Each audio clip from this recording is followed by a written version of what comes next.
Hey, it's Mazzy, and this is my top 40 list of albums of the 1990s. I turned 36 in 1990, so this goes from 36 to about 45 years old. End of 1990, I became a father for the first time. And I think some of the music I was listening to, did it reflect that? Probably not. I kept opening myself up to new artists. There's a lot of new artists here that I discovered in the 1990s. But I did give myself some rules for this video. Primarily, I only picked one album per artist because some of these artists put out some amazing records, several amazing records, but I wanted to spread the wealth.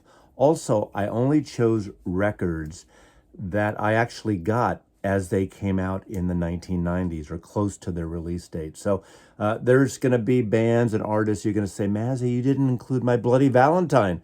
I don't think I got that album, that first album, that album of theirs.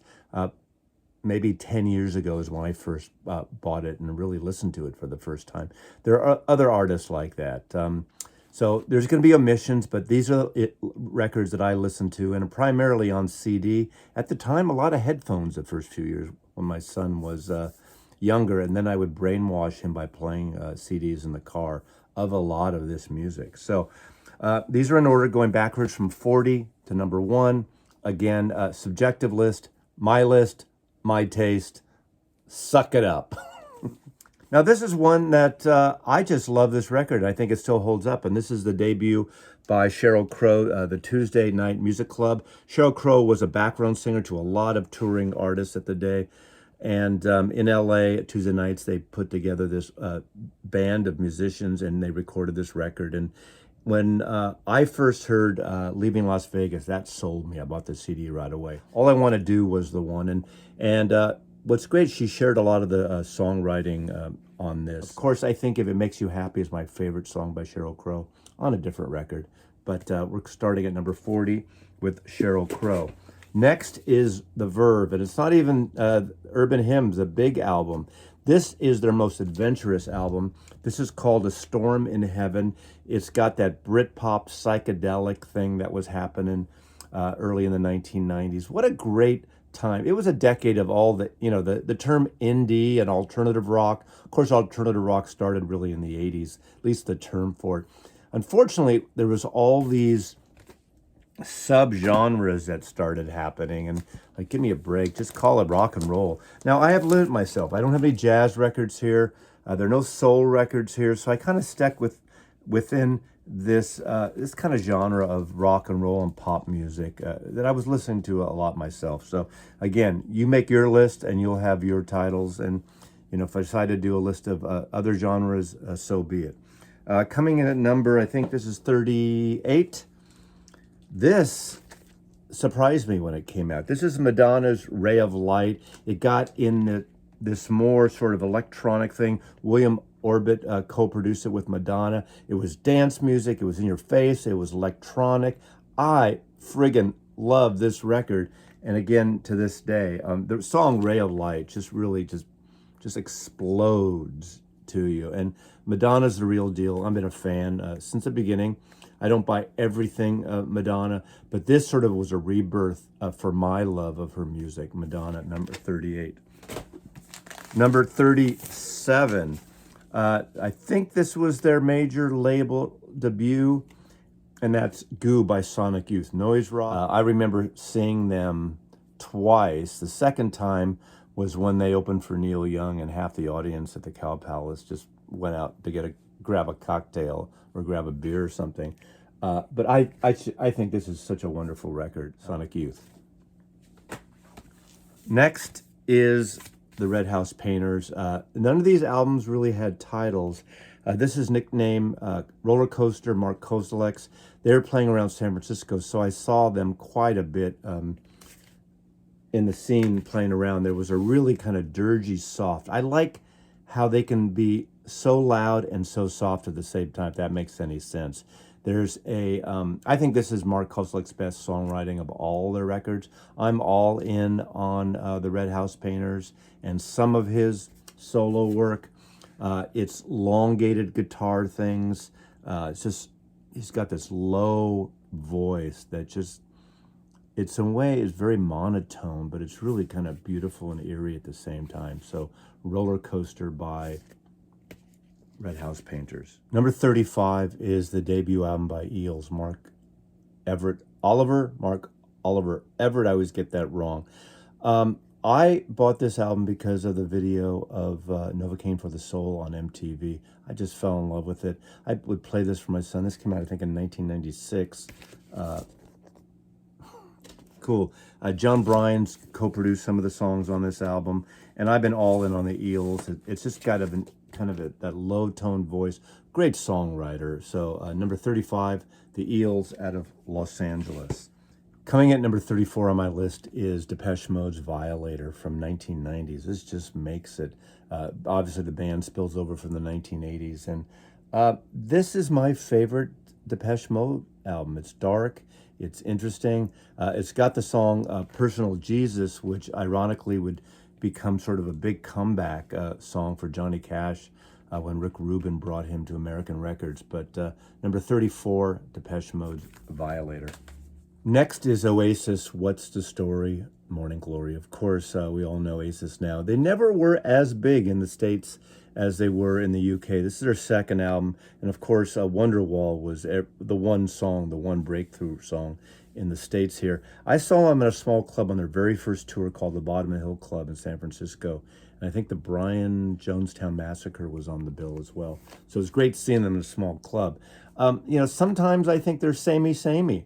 But I love this record. I think it's a wonderful record. Of course, Champagne Supernova was another follow-up hit, at least here. I don't know all their chart-busting success singles in the UK, but I do enjoy this record.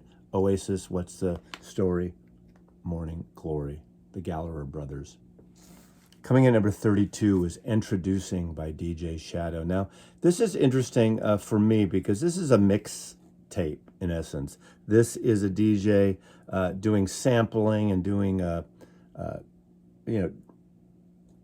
taking, I should say, borrowing, using as a resource other people's records and mixing it together. And this is brilliant. This is one of the first things I heard that I really loved of this sort of mixology type of music. And DJ Shadow from Sacramento, California.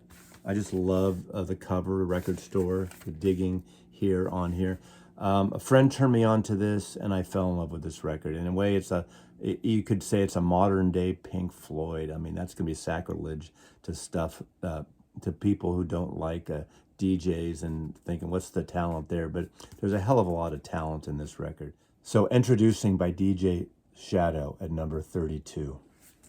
Coming in number 31 is Cure for Pain by Morphine.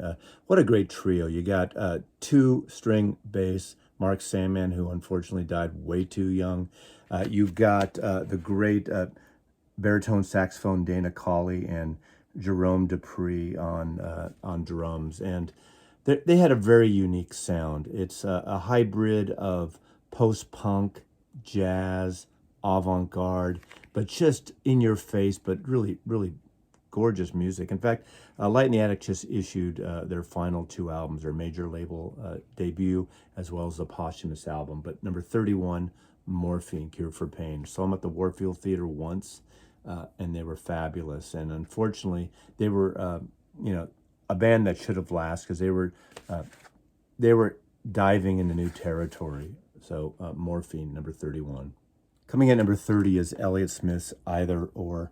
This is, I believe, from 1996, and this is such a beautiful, quiet, dark folk record. I think this is his best album, but all his records and things that came out after his untimely, self-inflicted, supposed death, this is the one. This is the one. Beautiful record, intimate record, quiet record, unbelievable record. So coming in number 30 is Elliot Smith. Coming in at number 29 is Anodyne by Uncle Tupelo. Now, some may be disappointed and surprised that on this list of my favorite records of the 1990s, I didn't include one Wilco record. I thought about it, but Summer Teeth, I love those records, but they're not in my top 40. I would have put in the next decade a Wilco record definitely up there. But this is not the list for Wilco. So I've disappointed several of my friends.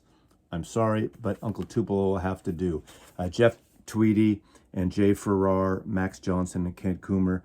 The songs on here, the songwriting, the production, this was one of those records. The thing about the 90s for me, someone who grew up, from the musically into the 60s and the 70s with folk rock, with country rock, with obviously bands like the Byrds, Sweetheart of the Rodeo, Graham Parsons, Flying Burrito Brothers. This whole 90s thing that really kind of jumped out of the alt country. The alt country became a new form. Obviously, indie rock is all prevalent here throughout the 1990s, and college rock. But all these bands, from the South by Southwest, bands that came out of those festivals and others across the country, out of Chicago and New York and California, and of course Texas and other areas. There's this huge influence of those artists, influenced by even the singer-songwriters that weren't even as big at the time, John Prine and Guy Clark and that. And a lot of these bands would take that sound and develop into really interesting ways. And there's so many other bands that I know I'm missing here. But let me just say, Uncle Tupelo is Anodyne is one of them. Great band, great album. This is the one. The Most Beautiful Girl in the World. That single. This is gold, a gold experience. Now, this is kind of a cool, soulful, funky record, so I guess I lied. I did bring in a little bit of soul in this, but, Prince to me is one of those cross genres. Yes, he's funky as hell. He's great in rock and roll, great guitar player, great producer, great songwriter, great at everything he did, unfortunately, except living a long life. But what an artist, what a prolific songwriter and producer. And I want to give this song the gold experience. This is an original copy. It has been reissued recently. It's a glossy album, and this is when Prince was going through his no name as, the artist formerly known in protest to Warner Brothers Records. But this is a cool record, and this record is kind of all over, and it's a record to be played really loud. The Gold Experience by the artist formerly known as Prince. I have a U2 record. U2 seems to not get a lot of love anymore these days, but Achtung Baby to me was, a comeback of sorts. And of course, some U2 records I can no longer listen to. But this record, especially the song One reminded me of a song that John Lennon could have written. The intimacy, the way it's recorded. I think this is a brilliant record that still holds up. YouTube's Achtung Baby. I have a tie at number 26. Now, you may think that's cheating. Why don't I just make 126 and 125? Because I wanted to squeeze in another record, and they kind of fit together in a way. And so not one is better than the others, but I enjoy both of these. So coming at number 26 is the album from 1992. This is the Jayhawks. This is Tomorrow's Green Grass. Another in that whole genre, that whole clique of Wilco and the Jayhawks and the Friends of Dean Martinez and Calexico and Uncle Tupelo. They're connected by 6 degrees of separation one way or another. But this is the first Jayhawks record that I got, and this is the one. I love all the records, seen them many times. This one I gravitated to. It's more traditional, more Byrds-like, more, short to the point songs. And I remember hearing Miss Williams' guitar. Just that's the song I think that I first got hooked on. That's the Jayhawks, Tomorrow the Green Grass. And from 1998, their second album, I believe, as a duo, and that's Calexico, The Black Light. And this is, again, Calexico is one of my favorite bands of recent times. And again, another band I've seen many times. They're country alt rock. Their sort of expanse, cinematic visions of the American West and south of the border, very spaghetti Western-like arrangements in some cases. So Calexico, The Black Light. These two, number 26. Fantastic records. Coming in at number 25, the Rick Rubin produced Tom Petty record, Wildflowers. This was a record that was meant to be a double record, brought back down to a single record. Years later, brought back up posthumously to the full realized double record that Tom Petty and Rick Rubin originally got into. There's a organic feeling to this, obviously, some acoustic, some electric. Just a wonderful songwriting. I mean, I've been in Tom Petty into Tom Petty since the beginning. When I worked for ABC Records and was promoting his third album. But I just love Wildflowers, and how can you not? It's such a great album, one of the great albums of the 1990s.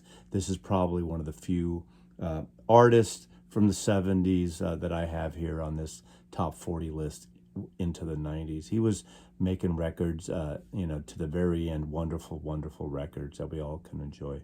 Tom Petty's Wildflowers. Coming in at number 24 is Lucinda Williams' Car Wheels on a Gravel Road. This is a perfect record. This is the record that got me hooked on Lucinda Williams, and I've pretty much been all in.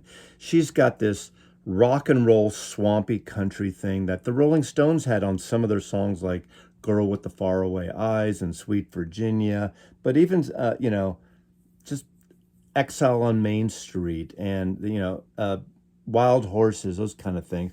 She's got a great sound, and I've always kind of lightheartedly joked how every subsequent album it sounds like she's singing with more marbles in her mouth each time. But this is a brilliant album. It's a rootsy album, but again, it's that all country thing, but it's got a really kind of rock appeal. I wish they would release the Live at Fillmore CD. I saw one of those shows in San Francisco, and it's such a great show. Coming at number 23, squeaking in 1990, as I recall, is World Party's Goodbye Jumbo. Carl Wallinger. This is really his pet project, and he was originally in the Waterboys. The thing about Carl Wallinger and World Party, what's really interesting, and I'm not quite even sure how he does it. He channels the Rolling Stones, Bob Dylan, the Beatles, Prince. So he takes from all these other artists. A lot of their sound is in this record, but he mixes it up and makes it his. And you'll hear a song that, that's a Dylan part, and that's a Lennon part, and that's a Prince thing, and it works. It always works. It's Too Late, When the Rainbow Comes, Put the Message in the Box, seen them several times live. Carl Wallinger, and depending on who he's playing with, fantastic, right? He's a genius. He's like the Jeff Lynne in a way, and as popular as they were, they never really were pushed over in the huge big time, but I highly recommend World Party, and again, one of the great records of the 1990s, just starting out the decade. 22, another rootsy album that I've shown and I've even featured before, and this is The Mysterious Tale of How I Shouted Wrong Eyed Jesus by Jim White. This was on Luakabach, the David Byrne label. He's this country, all country again. All country is the big thing about this decade, and you can tell a lot of my favorite music was that all country sound, that hybrid of country and folk and rock and roll and something a little edgy and experimental and independent. And independent, obviously, the whole indie scene is such appropriate word. There's a little bit of a hip-hop mix in this country music, which is bizarre. He just nails it. And I hope Luakabach releases all his records on vinyl eventually. As far as I know, this is the only one. So this is number 22 on my top 40 list of the best albums of the 1990s. Coming at number 21 is They Might Be Giants, Flood. 1990 starts off the decade here. Some years later, I was playing this CD in the car, and my son really connected with this. So we went to see them at the Fillmore Auditorium together. This is a perfect record. This is their major label debut on Elektra Records. Starts out with this great opening theme. Harks back to old radio and television commercials, kind of kitschy. And it goes into Birdhouse and Your Soul. But every song is here. Cover of the old classic, Istanbul, Not Constantinople. it's just, these guys are geniuses. I remember back in the 1980s when they were in Brooklyn, I guess, and they had to dial a song. Every day you'd dial a number and the answer machine would have a new song. But They Might Be Giants, Flood, their brand new record of 1990, Flood. Coming in at number 20, and there's several albums she has in this decade, but I have to go with this from 1995, and this is Post by Bjork. To me, one of the most brilliant artists of the last 30 years. Obviously, I saw them with the Sugar Cubes. I've never seen her solo, but I did see the Sugar Cubes when they first came through. Icelandic artist, very original and a very unusual talent. She's a mix of rock and electronic music, experimental. She just has all this textures in her albums and sounds and soundscapes, and the way she uses her vocals and her lyrics are so beautiful in all her records. I don't think she's ever made a bad record. Some more depending on the mood you're in than others, but this is a wonderful album. This is Post by Bjork from Iceland. Number 19 is OK Computer. Now, this is not my favorite Radiohead record. This is an album that made lists for one of the best records of the decade, best records of the year. The Brits and the music magazines went crazy over this record, and I do enjoy this record. I do love this record a lot. My favorite of theirs is Kid A. That's one that disappointed some of the guitar bass fans as they went more glips and blocks and blips and blaps with electronica in a way. But that bowled me over. This, I love this record. But initially was my favorite. This is one that grew on me. I see the scope of it. Some people call it a modern day, or a modern day at the time in the 1990s. Dark Side of the Moon. It is a brilliant record. You can't knock that. But number 20, OK Computer. Number 18 is The Boy with the Arab Strap by Bellum Sebastian. This is my favorite twee record, if that makes any sense. There's a lightness to it. There's a airy-fairiness to the songwriting, the musicality. I love the song Seymour Stein. That's one of the slower songs on the record about Seymour Stein, the head of the label Sire Records. But there's just a poppiness to this, but really interesting lyrics too. So coming in at number 18, The Boy with the Arab Strap. This is on Matador Records. Number 17 is a record that just blew me away when it came out because it's dark, it's psychedelic, it's post-punk, Brit pop psychedelic, and that is Peggy Suicide by Julian Cope. Julian Cope from Teardrops Explodes, that great British band. They're more poppy. They're more a little that psychedelic thing that was kind of happening out of the UK, the new psychedelic stuff. But this is a magnificent opus. This is a double album. There's so much going on in here. There's so much depth. There's really intricate, interesting, fanciful lyrics, and it's a brilliant album. And if you find a copy of this, it's not easily available at the moment. I don't know. It keeps coming in out of print. Peggy Suicide by Julian Cope. A new psychedelic. New again, it's out of the 90s, but one of the best albums of the 1990s. Obviously, it's on my list, but it's only number, 17 or something? Number 17, I was thinking about a Lou Reed record. I was thinking about New York, but that's the wrong decade. But this album is, to me, a brilliant album, and I think it should be rediscovered if it hasn't. I know Record Store Day put out a version of it, an expanded 45, basically, because it's a long album. And this is a tribute album that Lou Reed and John Cale did, Songs for Darella, and you can see the face of Andy Warhol in there. This was on Sire Records. This is an echoing back and forth songwriting experiment and masterpiece by John Cale and Lou Reed. First time they had been together in years since Velvet Underground and a few other projects. But Darella was the nickname for Andy Warhol. Combination of Dracula and Cinderella makes sense. This is almost a theatrical piece, and it's brilliant. And I believe Tom Rochon, who may be watching, designed this cover for Warner Brothers Records.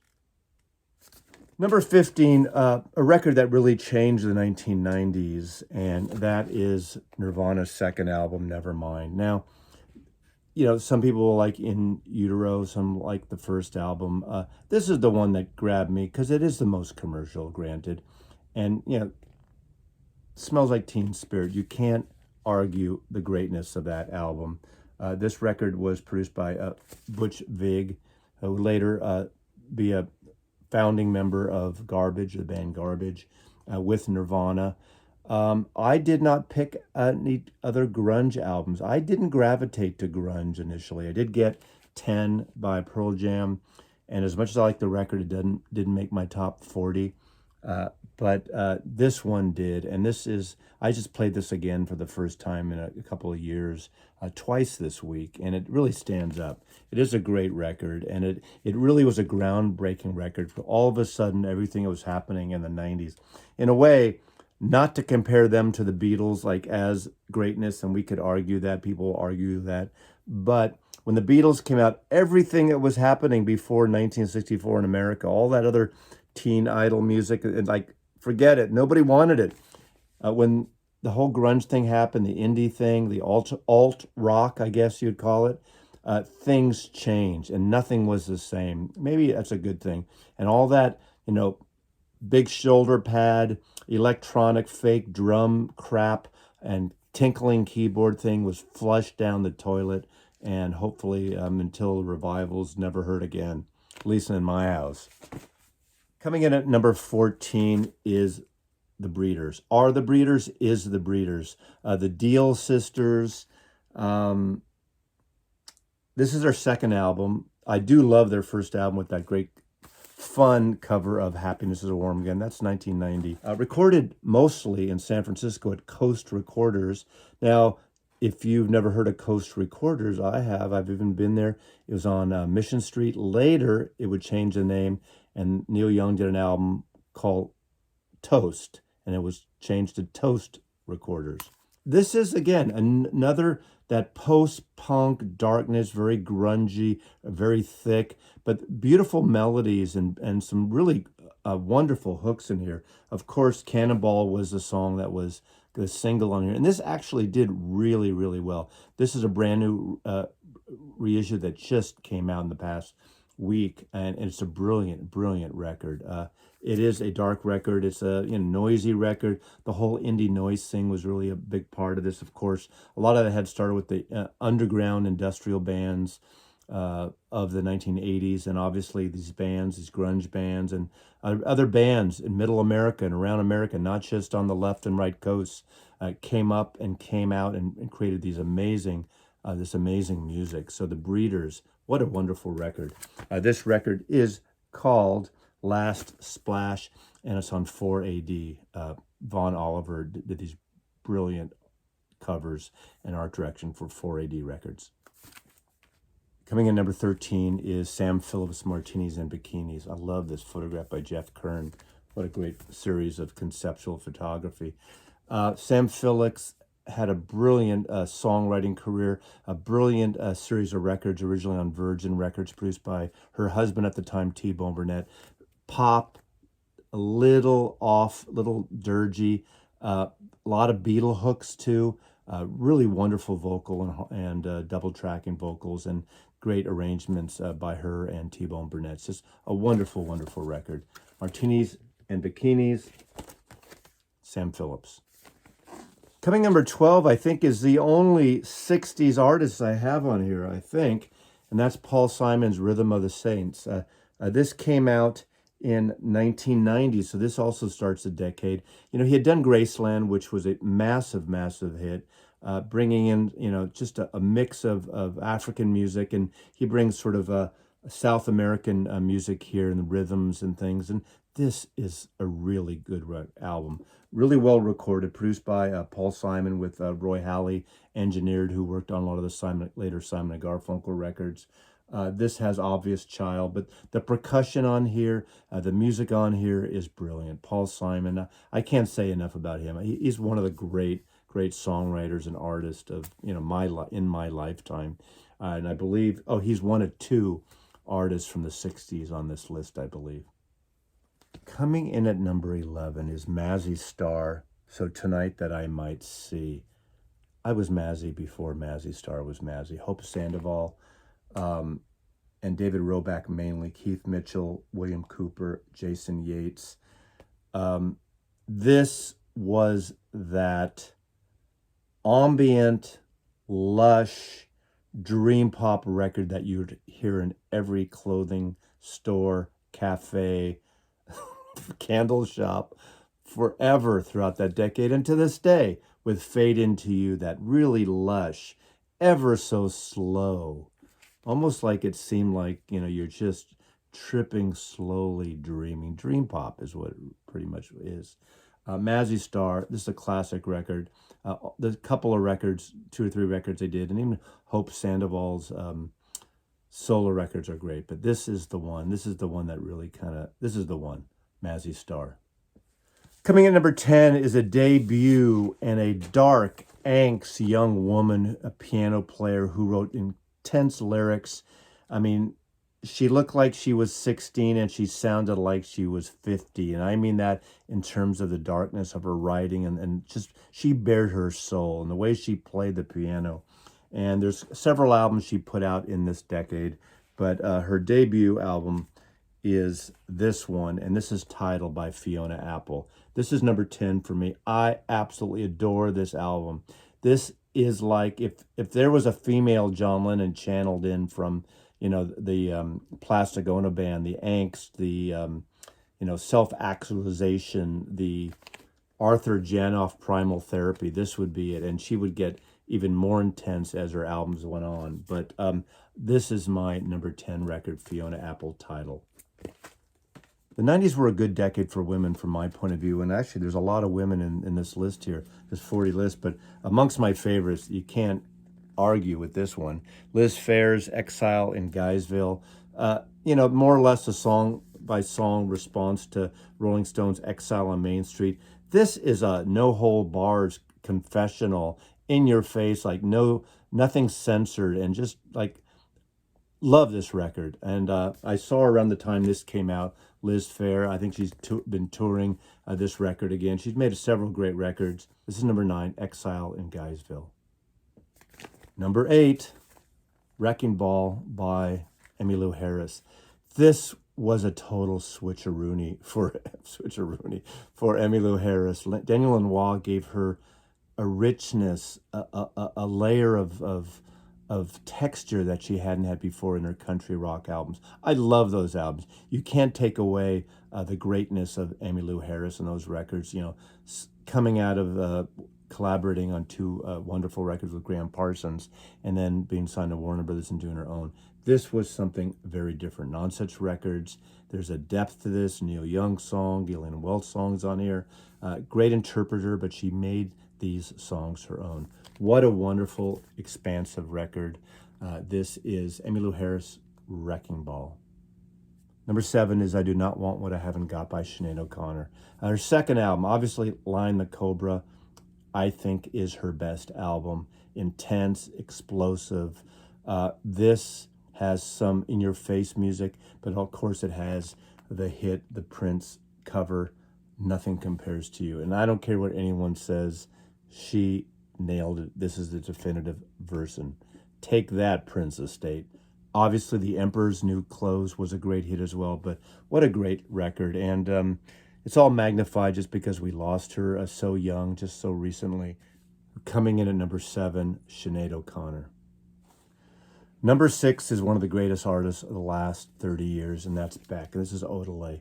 This really changed things, too. You got this singer-songwriter, comes from a folk sensibility. He's a folk artist, and he mixes with the Dust Brothers. He does this thing that's a little trip-hop, hip-hop, folky, mixologist, all kinds of stuff going on here. I almost picked Mutations because that is the great singer-songwriter record that has, echoes of Ray Davis from the Kinks and David Bowie. But I think this is the brilliant record. This is more of a change-up record, more of an important record, even though maybe the day-to-day listening, Mutations could be my favorite, depending on the mood I'm in.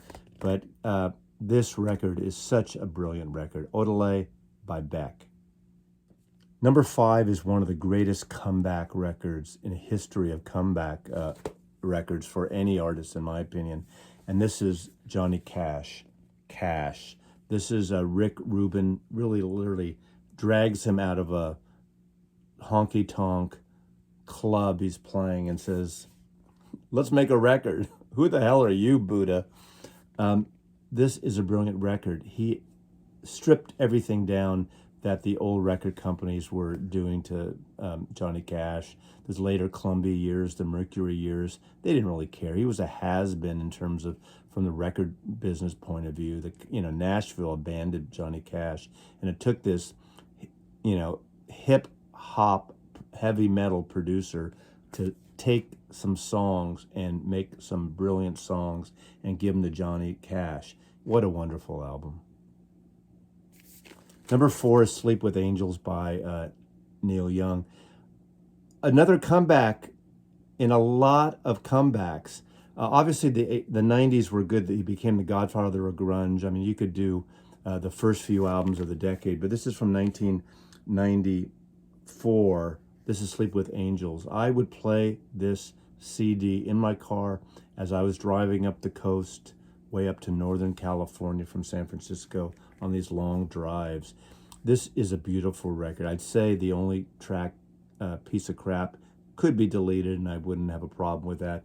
But every song here, Safeway Cart, Western Hero, Sleeps with Angels, there's an eeriness to this record. There's a beauty to this record that Neil Young doesn't have on a lot of his records. There's a great, even the electric stuff with Crazy Horse is as intense as it can get. There's a quietness to it. Sleeps with Angels, number 4 by Neil Young.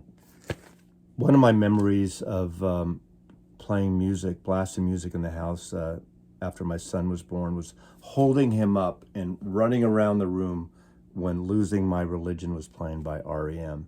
And as much as I love that album, number 3 is Automatic for the People. This is an absolutely perfect album. There's a mood to it, maybe being a new father, the more acoustic based, the lower key, the melody of the record, just the production of this record, the beauty. This is a beautiful REM record.